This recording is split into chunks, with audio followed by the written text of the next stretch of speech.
देश भर में होली के त्योहार की धूम है, लेकिन यूपी की सियासत ने अलग मोड़ ले लिया है। सपा चीफ अखिलेश यादव को सियासत के कुछ और ही रंग पसंद आ रहे। उन्होंने सीएम योगी को 30 मार्का बता दिया। अखिलेश का कहना है कि सीएम हर उपलब्धि से लेकर खामी तक में 30 की संख्या जोड़ देते हैं। ऐसे में उपाधि उनके लिए सबसे बढ़िया है।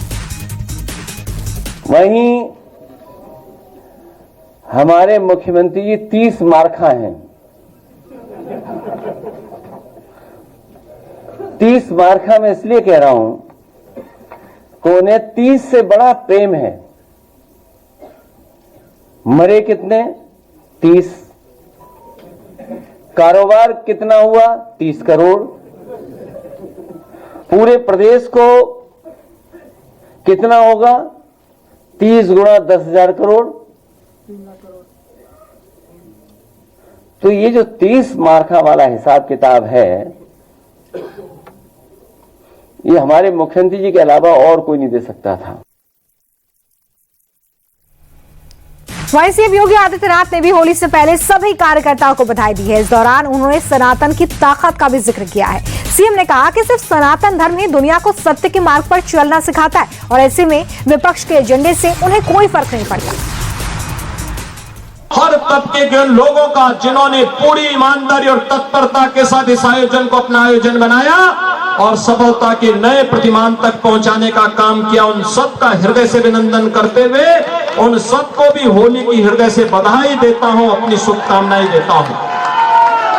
बहनों और भाइयों, यही है ताकत सनातन धर्म की, जो पर्व और त्योहारों के माध्यम से और हरेक का संदेश एक ही है, एकता का। हरेक का संदेश वही है, सद्भावना का।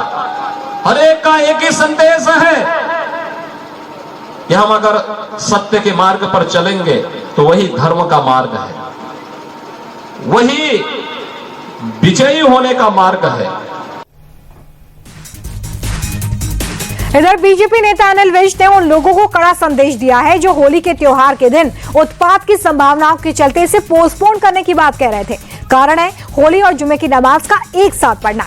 विज ने साफ कहा कि होली हिंदुओं का त्योहार है और साल में एक बार आता है। ऐसे में अगर किसी को इससे कोई दिक्कत है तो वो अपने घर में बैठ सकता है। हिंदुस्तान में रह रहे हो, हिंदुस्तान अगर इसका संधि विच्छेद करें, हिंदुओं का स्थान, अगर हिंदुओं के स्थान में रह रहे हो तो हिंदू अपने त्योहारों को धूमधाम से मनाएंगे ही।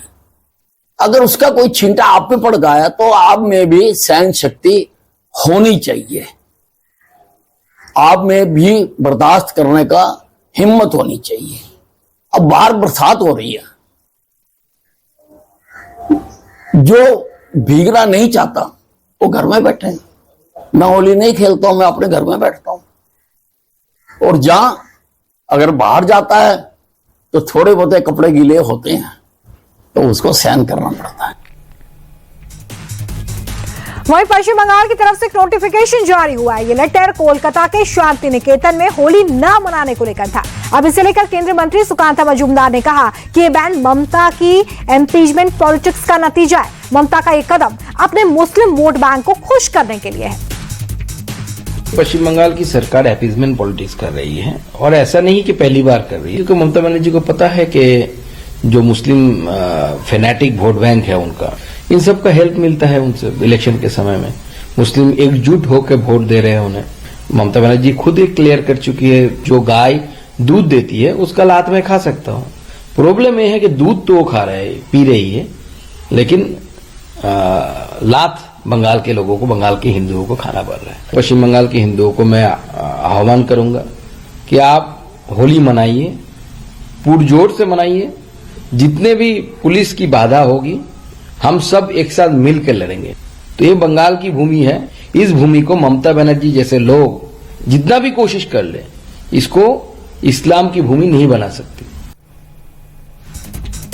और देखिए, जब ये मामला पूरा बढ़ गया तो ममता सरकार बैकफुट पर आ गई। बंगाल के फॉरेस्ट मिनिस्टर बीर बाहा ने कहा कि वसंतोत्सव पर पाबंदी का कोई आदेश जारी नहीं किया गया है। सोनाझुरी में कोई बैन नहीं लगाया गया है। कुछ पोस्टर जरूर लगाए गए हैं, लेकिन उनका मकसद सिर्फ लोगों को जागरूक करना है। सरासर झूठ है। हम लोग फॉरेस्ट डिपार्टमेंट से ऐसा कोई नोटिस किए नहीं है। हम लोग बस यही चाहते हैं कि हर जगह का जो